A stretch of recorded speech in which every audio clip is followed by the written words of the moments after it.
Hello, ladies and gentlemen, and welcome again to Syriana Analysis. I'm your host, Almassian. There are so many events and incidents, especially on the security level, that occurred in Syria, which shaped the public opinion on the international level.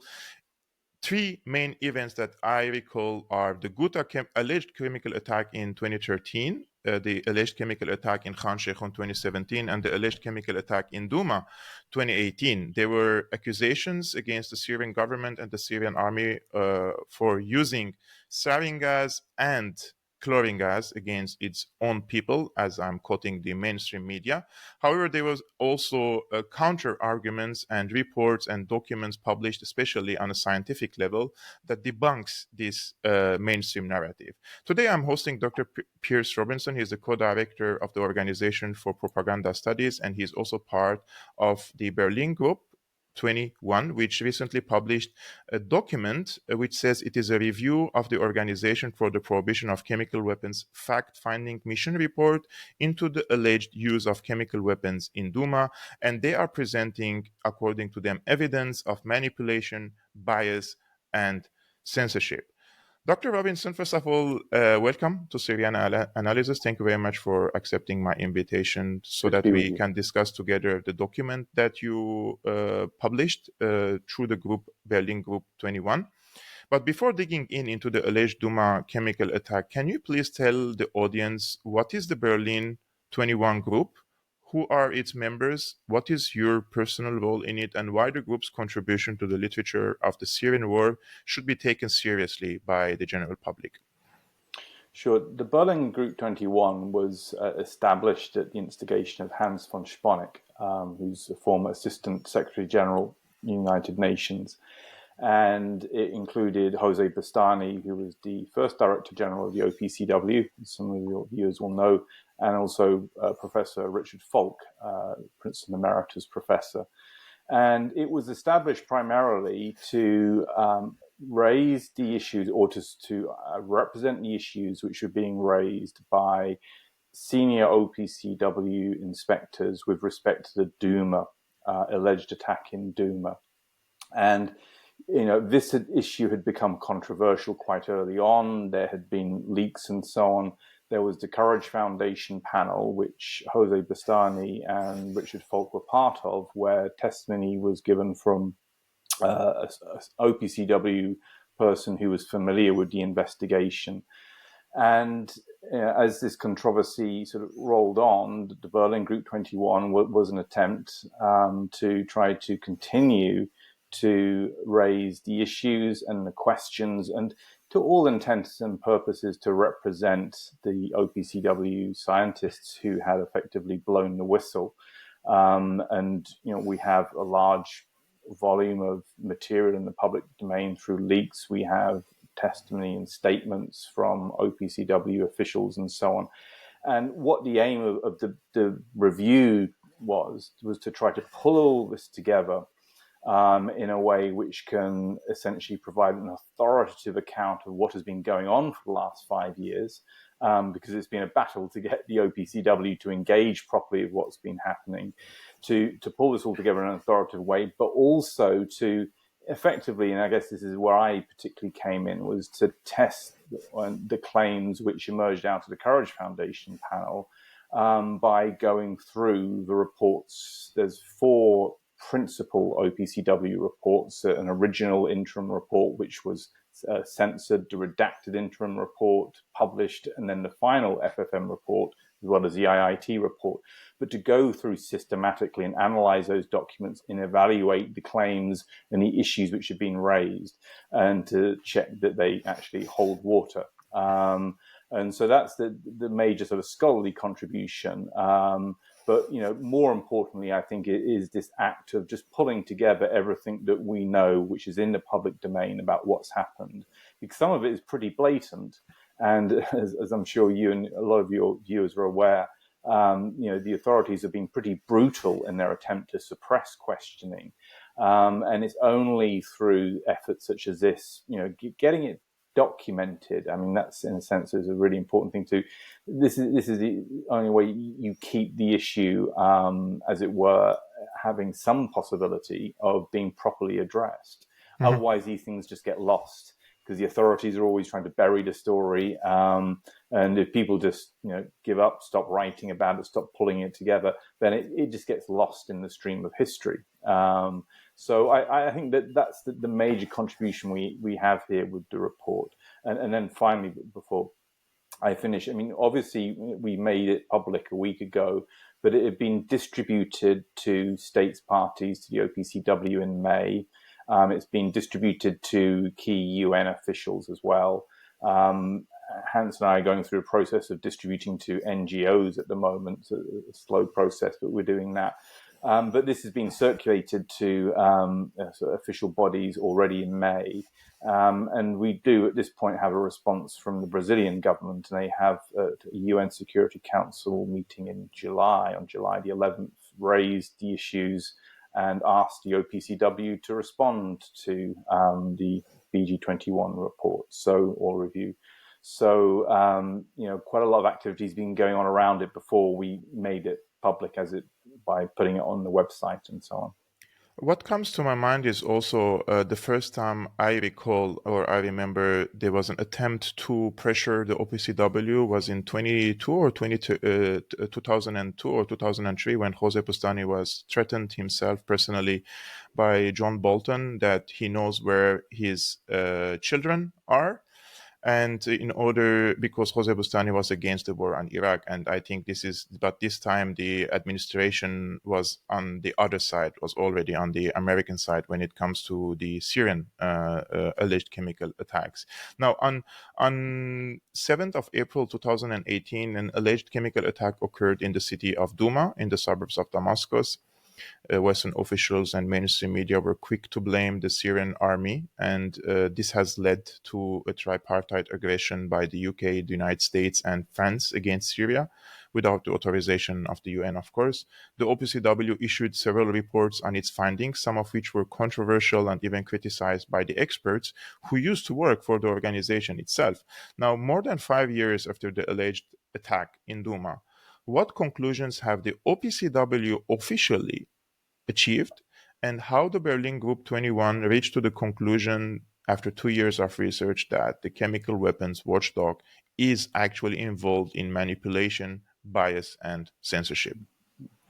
Well, the official OPCW report, the FFM report, fact-finding mission report, which came out in 2019 in March, concluded that there were reasonable grounds that the attack had occurred as alleged. And now in 2023, with the IIT report, which considers issues of attribution, they have now attributed the alleged attack to the Syrian government, saying that there are reasonable grounds, reasonable grounds to believe that the Syrian government carried out the attack. So that's the official position. What the Berlin BG21 report review shows is, I mean, we break it into two areas. There are a series of procedural flaws which can be clearly identified, and then there are a series of scientific flaws, which are the ones which are raised by the OPCW scientists.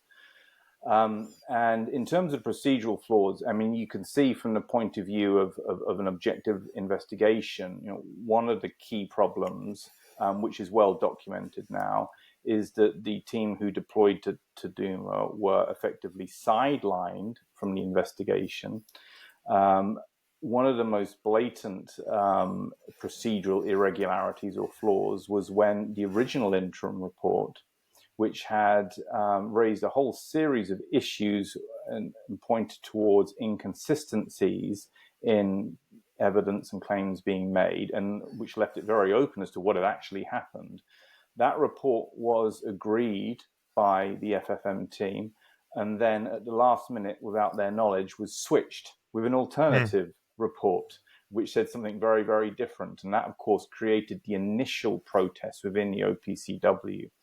And that's a very blatant irregularity. And then there are other irregularities which we pick up and identify in the BG21 report.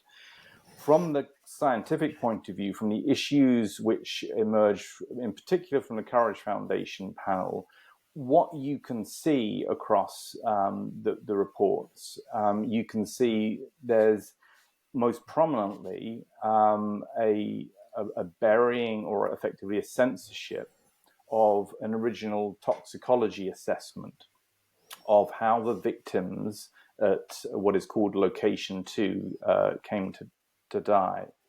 And the original toxicology assessment, which was clearly articulated in the original interim report, the one which was switched at the last minute, was that the circumstances, the rapid collapse and death of a very large number of people combined with profuse foaming from the mouth was not consistent with chlorine gas.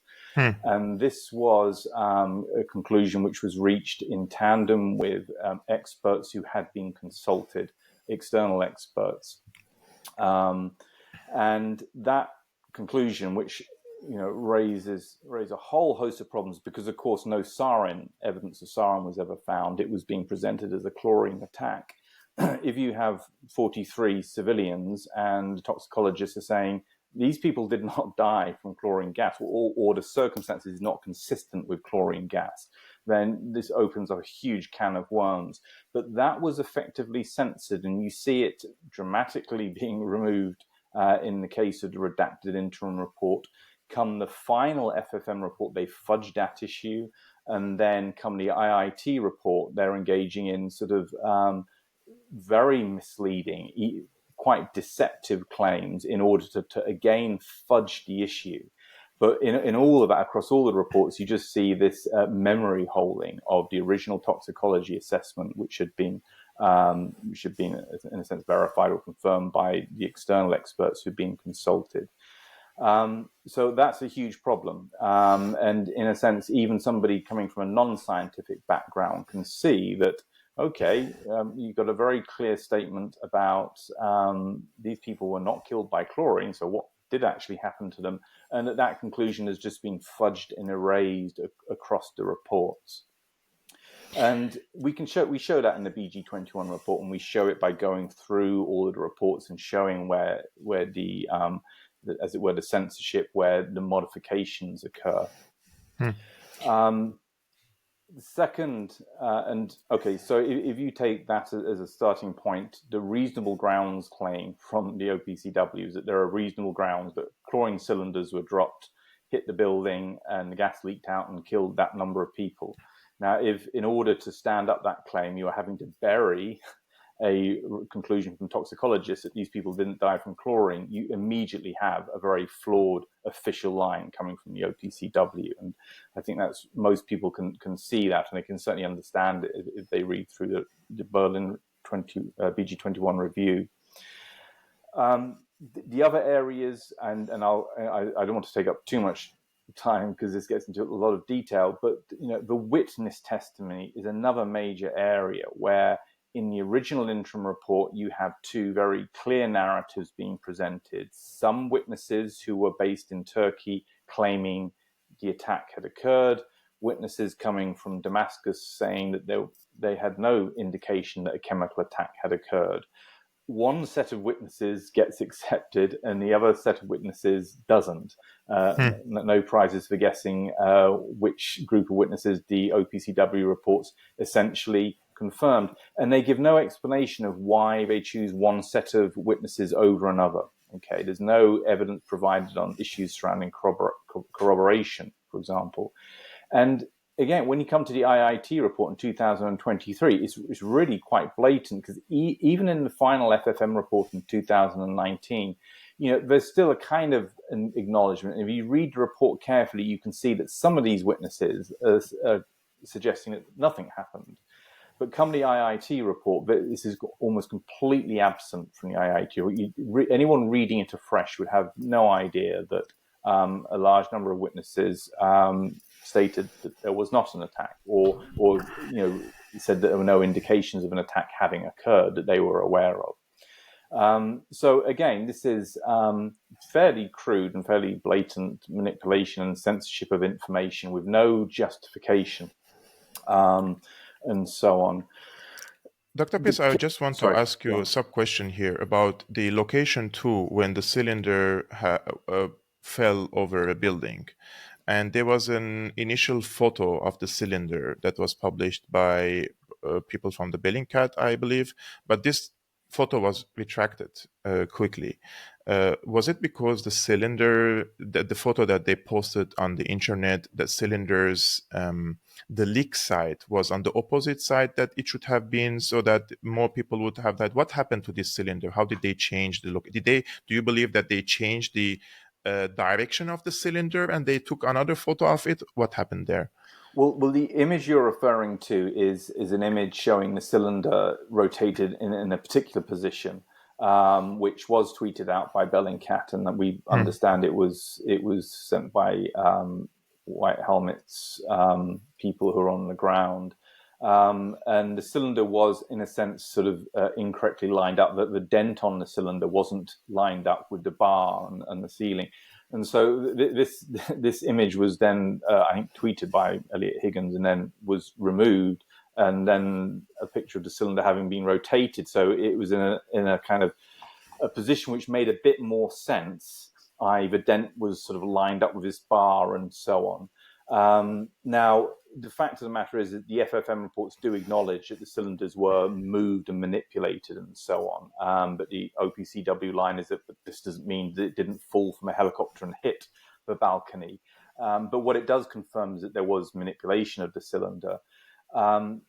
Some of the details for people who go through the BG21 review, you will see there are many questions over manipulation. For example, the deceased at location 2, the bodies were moved throughout the course of the night, or some of the bodies were moved. And these, although is not definitive proof, but it does raise, it's very alarming that you have this going on. And that's actually one of the issues which was suppressed and sort of airbrushed out to an extent from the FFM reports, that there had been this moving of bodies throughout the night and so on. So this question of manipulation of the scene and so on, yes, this comes up regularly. And with the cylinder, yes, it was certainly rotated and turned around on several occasions. And some people who were pushing one particular narrative, as you implied, sort of got rid of the inconvenient photograph. I think on the justification from Elliot Higgins was that the image which was initially shown had I think a white helmets man who could be identified from his shoes. And so it was a security issue, I think, is how Elliot Higgins explains or justifies the deletion of the earlier tweet. I leave your viewers to decide where they think the truth lies on that. Okay, and then just to run through the other areas which we can show in the BG21 report, which confirms, as it were, the issues raised at the Courage Foundation panel, and which effectively means that the OPCW official line cannot be stood up properly, is the question of the chemistry results. And across all of the reports, and coming to the IIT report, you see this constant drive to exaggerate, make over claims based upon the chemistry results, chemical analysis results, in order to suggest that chlorine had been released. And this is very clear in the final FFM report. It was something which was raised by the Courage Foundation panel and the OPCW person who spoke to them. You can see it across the reports. And I think Aram Matei's done some very good reporting and since the IIT report to show some of the attempts to overinterpret the chemical analysis results to suggest that chlorine had been released.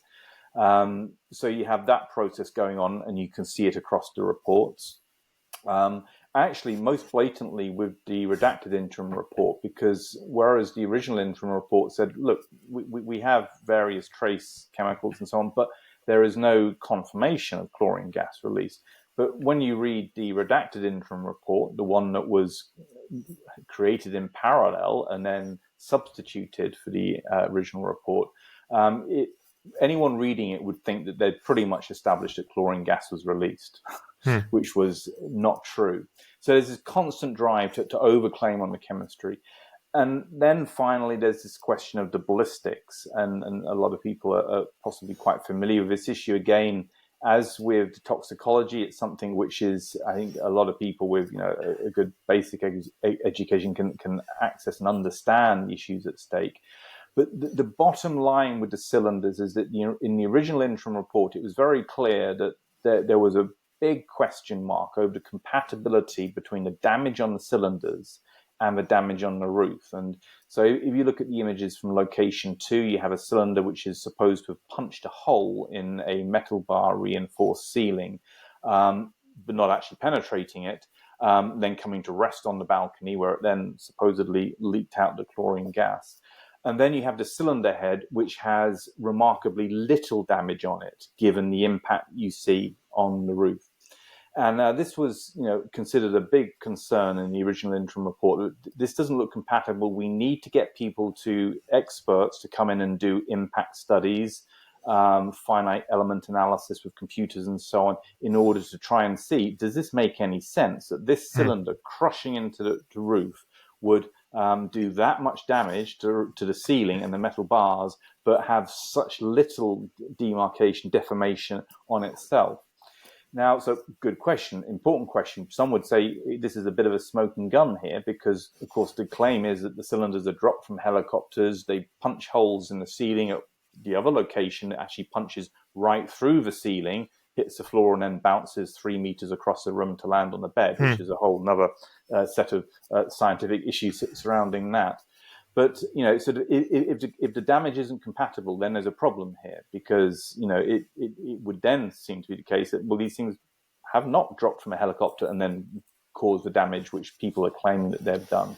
Now, again, if you look across the reports, you see in the final FFM report, you see a lot of sort of wordage surrounding it, but you see no clear analysis of the impact on the cylinder head. If you actually look at the graphics, which we show in the BG21 report, you just can't tell. It's almost as if they've almost been blurred, but you can't tell from their impact studies what is the damage being done to this cylinder. And come the IIT report, which spends half of it is on the cylinders, dealing with actually quite irrelevant issues as to how did this cylinder tumble through the air and land in this particular orientation. They managed to avoid entirely tackling this fundamental question of, you know, can you show that the damage on a cylinder head is compatible with that on the roof?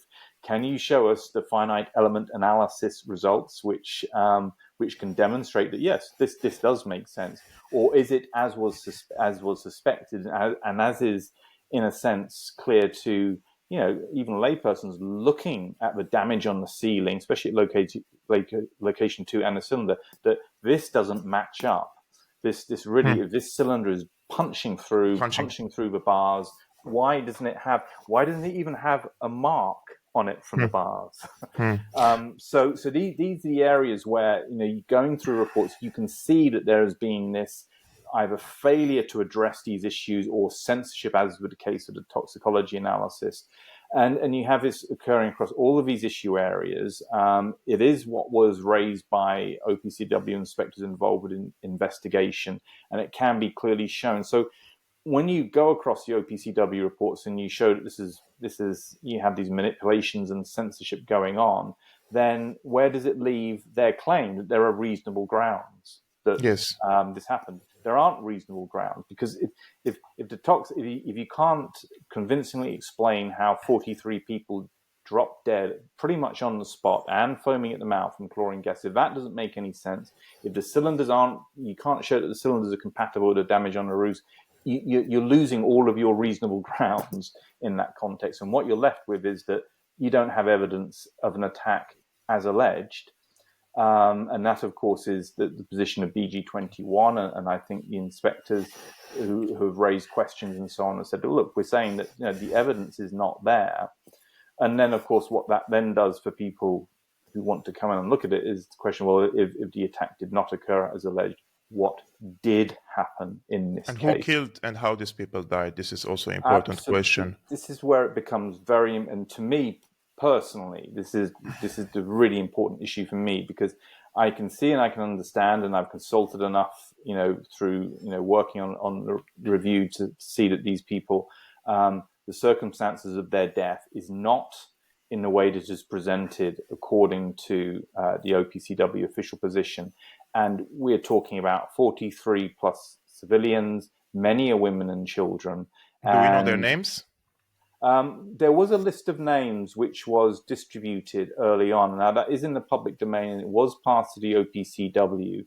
But there's been a failure to really get to the bottom. Originally, the OPCW were going to exhume, or there was an idea of exhuming the bodies, but that was put to one side.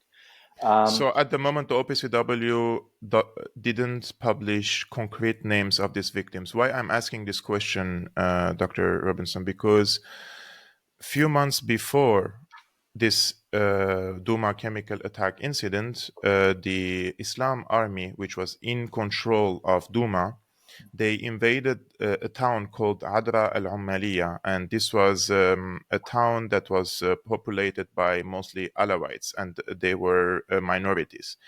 And they have literally murdered the men, and some of them they were even burned in the ovens.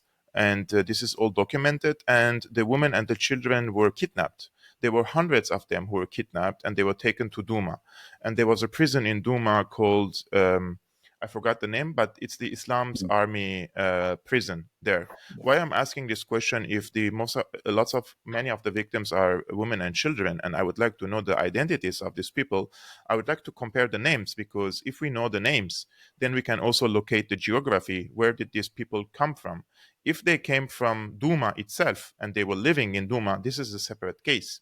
But if they were from outside of Douma, this also raises so many other alarms that probably they were one of the captured people that they have brought into Douma, because when the city of Douma was liberated, the Syrian government said, now we are going to break into this prison and we're going to free the detainees. And when they came in, there were none.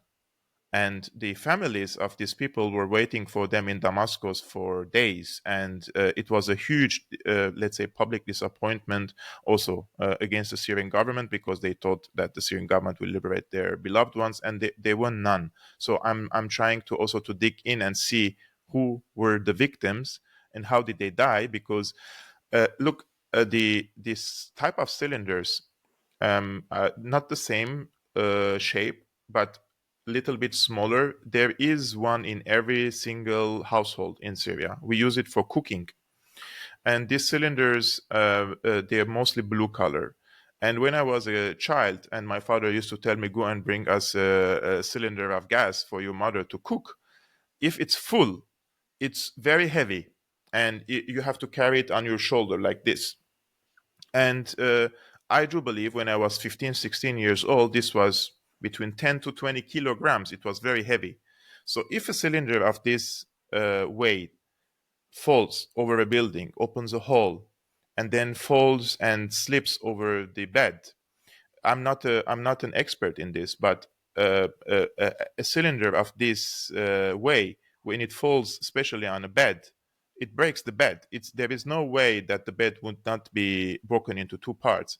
But one of the activists who was working for Islam's army back then, he said the bed was not broken because the wood was MDF, which means it is a Bulgarian wood that was so resistant that the cylinder didn't break the bed. Well, I'll deal with the cylinder first. I mean, there are before the questions of why the cylinder did or did not do any damage to the bed at location 4. I mean, there's a problem of how the cylinder arrived in that position, and the IIT report presents without any great detail the idea that it penetrated the roof, it then reversed direction, bounced off its tail, and then spun and pivoted and moved across the room about 3 meters. They don't provide any calculations to back up that theory, and it is just a theory. I know that Ted Postel, the MIT professor, has done some of the maths on it and says that this doesn't make sense at all. This cylinder would not have moved 3 meters across the bed. And this is before you even get to the question of, why is there so little damage on the bed in the case of that cylinder.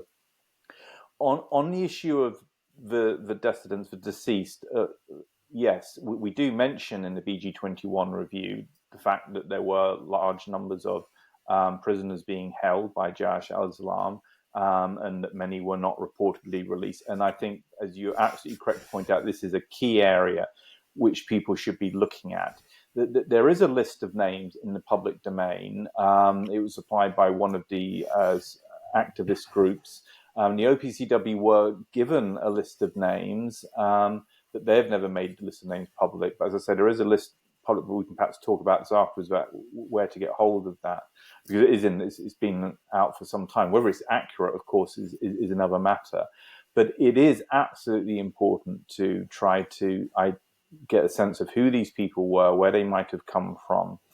When you dig into, and we don't spend that much time in the BG21 review, but I have done it in other research, you had reports of hundreds of people being killed that night in Douma, hundreds of people, bodies in basements, on roofs and so on across the area, which is very odd because that was scaled down very, very quickly. But of course, you then have, and this is actually, if you read the FFM reports carefully, you can pick this up. You had the deceased being buried in a mass grave along with other deceased. And this, of course, was conducted by, well, it's slightly unclear. It's the white helmets referred to in the original interim report, but then I think in a later report that's fudged and it's not quite clear. And I know that a Telegraph newspaper does report that Jaish al-Islam were in charge of burying the bodies. So, again, if you were a police officer investigating this or a war crimes investigator, these should be ringing alarm bells. You've got lack of clarity over where these people are buried. They've been buried in a mass grave with a large number of other people. Well, how did those other people die? And of course, I don't want to get too much into the realm of speculation, but one of the questions which some people have raised is that, there was an attempt to make this look as though it was a sarin attack, where hundreds of casualties might make sense. And for one reason or another, there wasn't any sarin available, and so on. And so they had to go for it's chlorine gas which did this. And, again, going back to toxicology, when you look at some of these victims and you look at the profuse foam which came out of their mouths and noses, supposedly at the point of death, that's the kind of thing you associate potentially with a nerve agent attack, not with a chlorine gas attack. So, and again, and this wouldn't be the first time where you've had questions raised about the authenticity of some of the foam discharge you see on purported victims. And this actually, again, if you read the original interim report and even the FFM report in 2019, if you read it carefully, you can actually see these questions, actually being kept in there. That sort of, there are question marks over how long this foam seems to persist, and so on. And these are all this is the kind of sort of forensic investigation, criminal investigation that you need now, and it needs to start, yes, with these casualties. Who were they? Who buried them? Let's get forensic pathologists involved in order to look at some of the, and again, we document this in the BG21 review, who raised, these questions raised about the markings on some of these victims, that what appeared to be wet hair, for example, on the deceased. Now, profuse sweating can be a result of nerve agent, but there was no nerve agent was ever identified. So why are so many of these victims appear to have wet hair? Is it the case that they were washed, possibly? And so this just opens. I'm not making any concrete claims about what happened. I'm saying these are obvious questions which an investigator, which a criminal investigation, a war crimes investigation should be interrogating. And what we've had with this case, with Douma, is just a continual attempt to bury these questions, even when OPCW inspectors themselves are calling out that this investigation is not being done properly. They are told to shut up. They're closed down. People such as myself are attacked and smeared. Anyone raising questions is attacked and smeared. But this isn't an overly complicated issue, and hopefully the BG21 review communicates this, that the investigation is flawed, and it's clearly demonstrably flawed. And it's ultimately stopping us from getting to the bottom of how these 43 civilians, many women and children, came to die. And, you know, there are a number of possibilities there, some very, very dark possibilities, but it has to be investigated. And the UN should be more responsive than it has been. This is Hans's point in relation to this, because it is potentially what we have here is a war crime. I just want to make a few points here, Piers. I think it's very important for the people to know what was Islam's army. Islam's army was an armed group. They occupied Douma or Al Ghouta city, Ghouta area between 2013 and 2018. They were Salafi, they believed in Salafi jihadism, and the leader or the former leader of the Islam's army, who died in 2015, Muhammad Aloush, he says that their goal is to establish an Islamic state, and he vowed to commit or cleanse, according to his wordings, the Syria from the minorities. He was threatening the Alawites and the Shiites with ethnic cleansing in Damascus. In 2015, on the Christmas night, he was killed by a joint Russian-Syrian bombing. And then I believe his cousin, he took over the group. The group was funded by Saudi Arabia till 2018. In 2018, the Syrian army, the Russians, and the Iranians and Hezbollah, they waged a joint operation against Islam's army. Ghouta was mostly captured by the Allied forces. The city of Douma was surrounded from all sides, and they were like an island. There was no way for Islam's army to bring reinforcement, or whether it's material or manpower. And during this time, when the city was surrounded from all sides, and they were like, the city was 2 steps away from being captured by the Allied forces, there was an alleged chemical attack there, which the operation stopped, and the Douma investigators came to Syria, and everything was delayed. But after all, they were bused. They were taken by buses in late 2018 to the city of Idlib, with the other jihadists. The leadership of the Islam's army, many of them are now in Turkey. They have businesses up to millions of dollars. They opened malls in Gaziantep. They opened restaurants in Gaziantep. They pocketed a lot of the money that they received from Saudi Arabia. So they are now businessmen living in Turkey. One of the pioneer, let's say, characters in this group was Islam Aloush. Islam Aloush was also the cousin of Muhammad Aloush. He was the spokesperson for Islam's army. He applied for a visa to France, and he got an Erasmus educational visa and a scholarship to study in. He presented himself as an anti-terrorism expert, and he received the visa in France. But after some of the activists in France, they found out that he is there, and they sued him, and he is now in jail for crimes, for war crimes and crimes against humanity. So even in France, which was France siding with Islam's army, they considered him a war criminal. And the main allegation that came from Douma was also from Islam's army, who were in charge of, and it is very naive to believe that the white helmets were operating independently and not being affiliated with Islam's army when they presented all these documents. So since the Islam army is a sectarian, genocidal, let's say, group against the minorities, it makes perfect sense to check the names of the victims. Where did they come from? The geography, the religion, the sect. We in Syria, we do not ask someone what is your religion and all this stuff. But if you live in an area like Douma, and they kick most of the minorities out of the city, if the victims were from different religion or from different sect, we have to also raise an alarm here. The same thing happens in Idlib. For example, the Christians were kicked out, and other, let's say, minorities were kicked out. If this alleged chemical attack happened in an area where it's like multicultural, let's say, most people live there, different religions, different sects, because in the Syrian government held areas, it's like that. But if you live in a rebel held area, it's one colored. So if the victims were from the other colors, this also raises lots of alarm. So it's very important, as you mentioned, to dig into this and know who were the victims. Piers, if I want to end up this conversation with you with this is not a technical scientific question, but all these allegations also from your side puts the OPCW's reputation in jeopardy, right?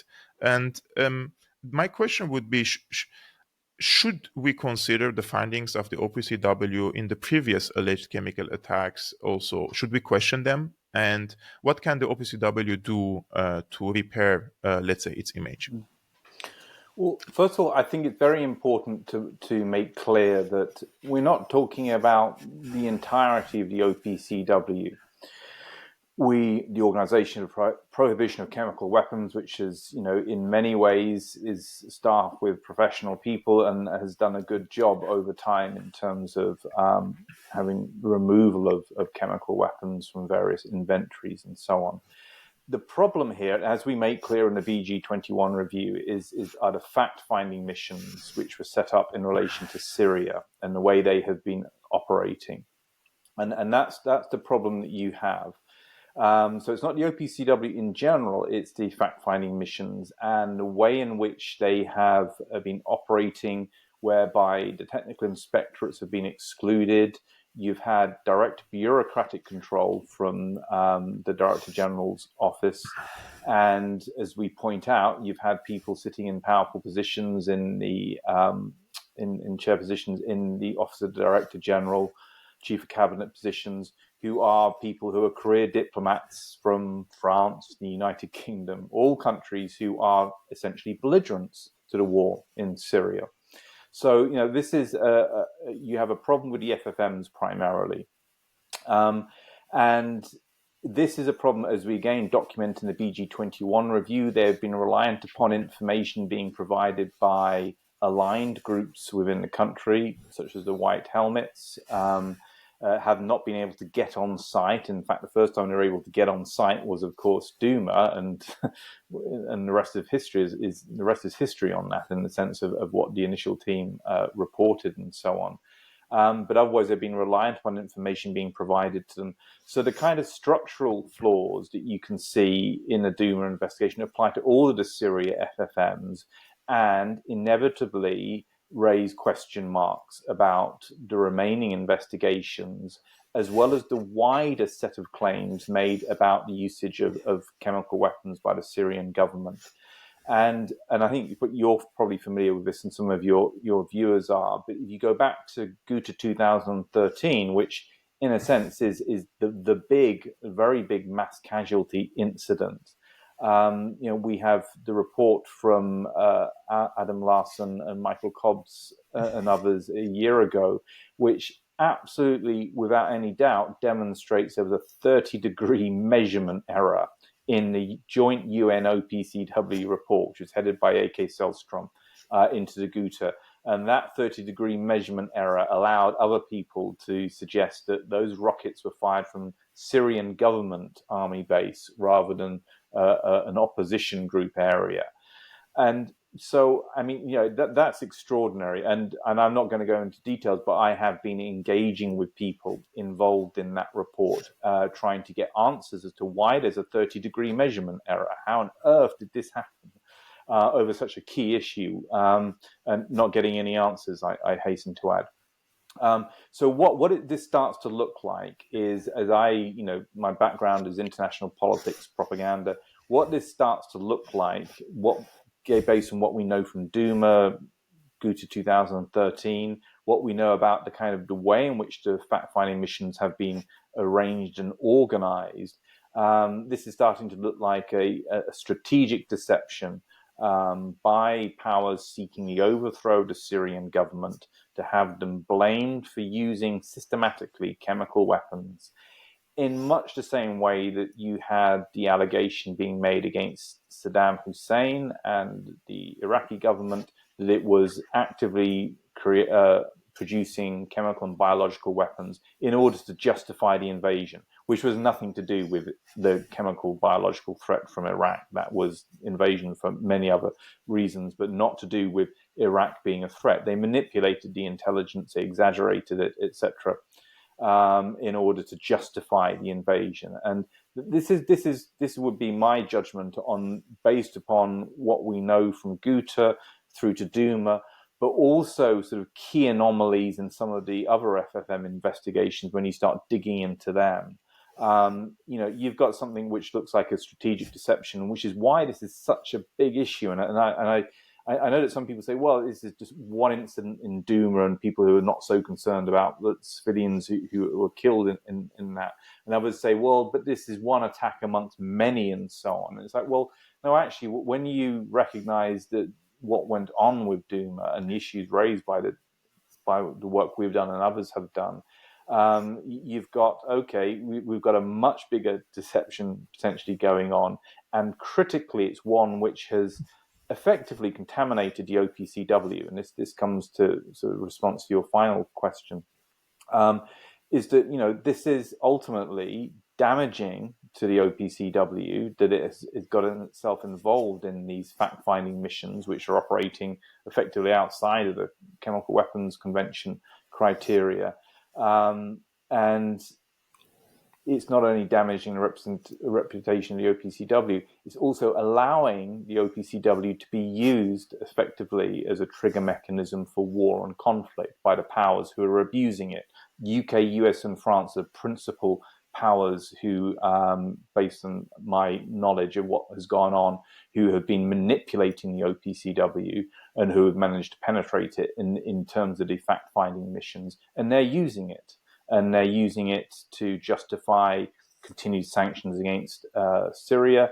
You can easily envisage a situation where you have an alleged chemical attack in Iran, for example, and then getting the OPCW to rubber stamp it, and then you've got a justification for war. So this is a threat to international peace and security when organizations such as the OPCW become even just partially co-opted by powerful actors.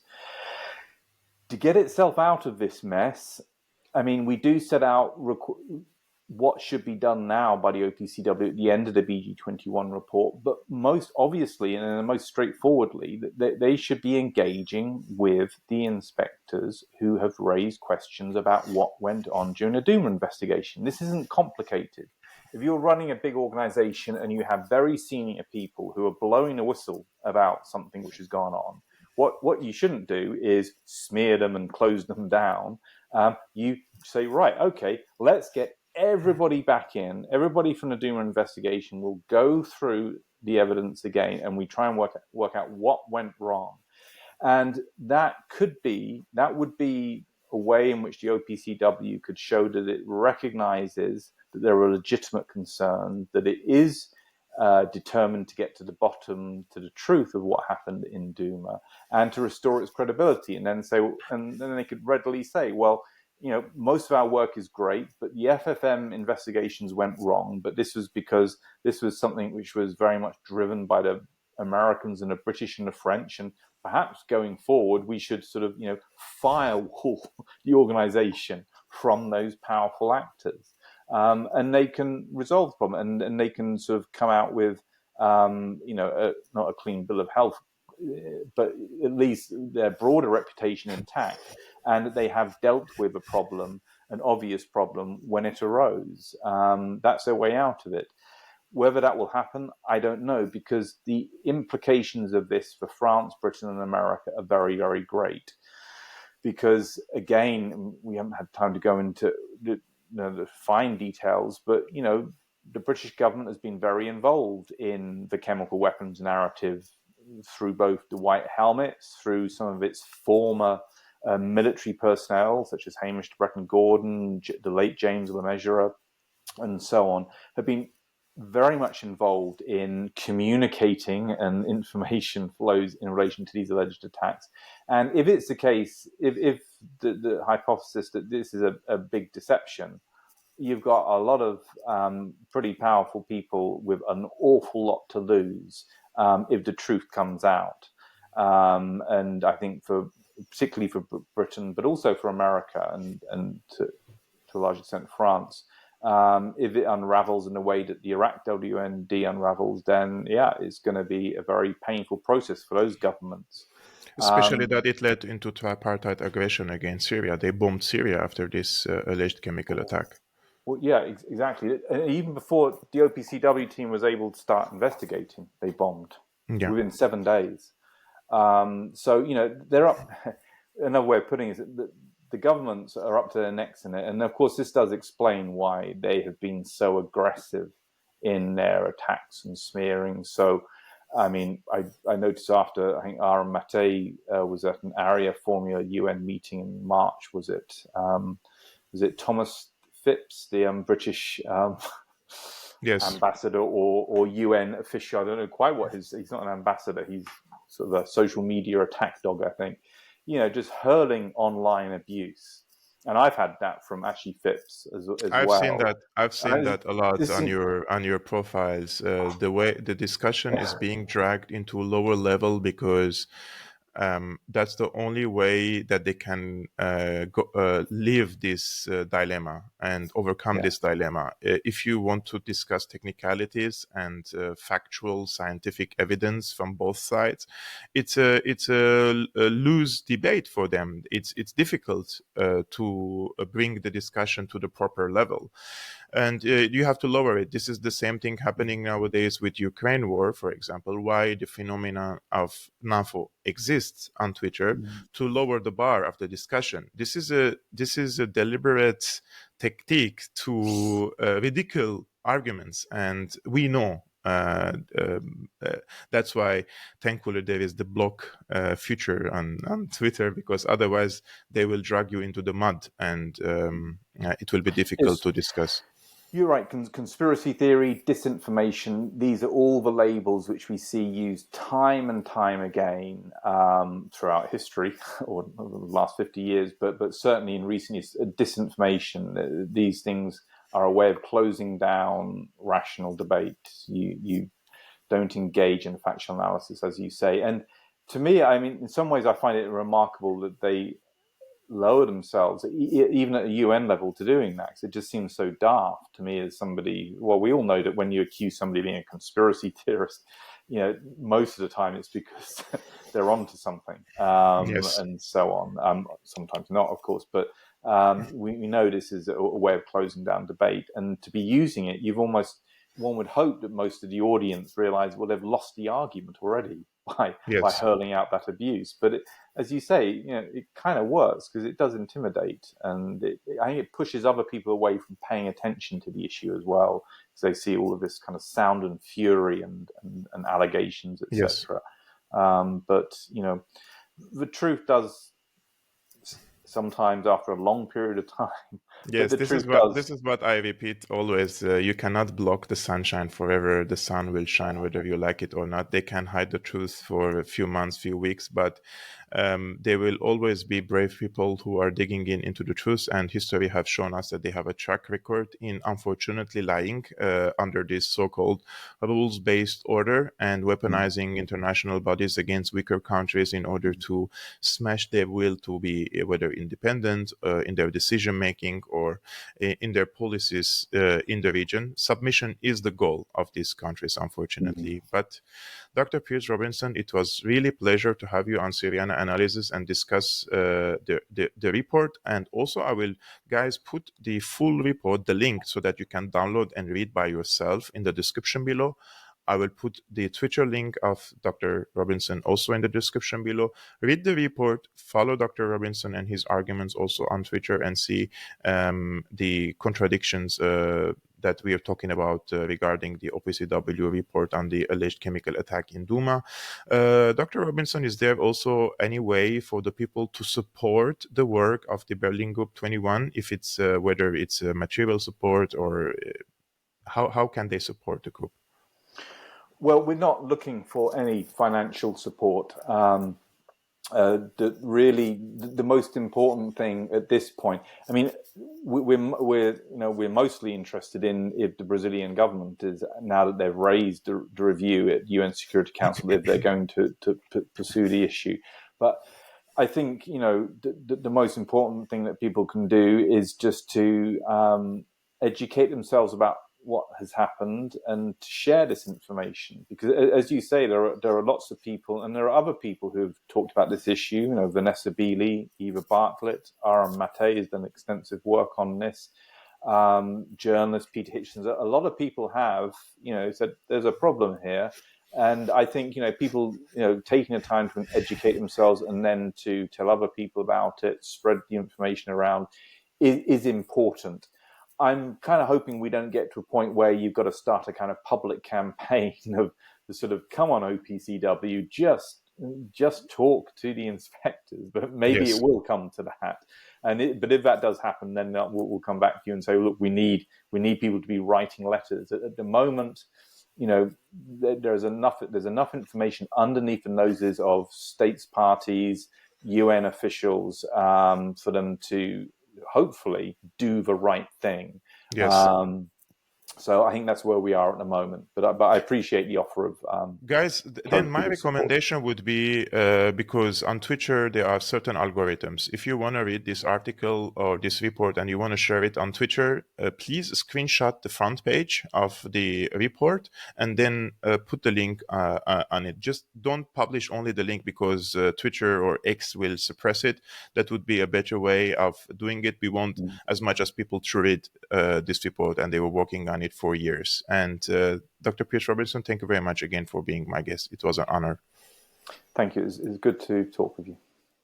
Guys, thank you very much for tuning in and watching this long segment. I think it's worth watching and also analyzing what Dr. Robinson said. If you're new, please subscribe and share this video with your friends. And if you want to support my independent work like this, there are different means in the description below.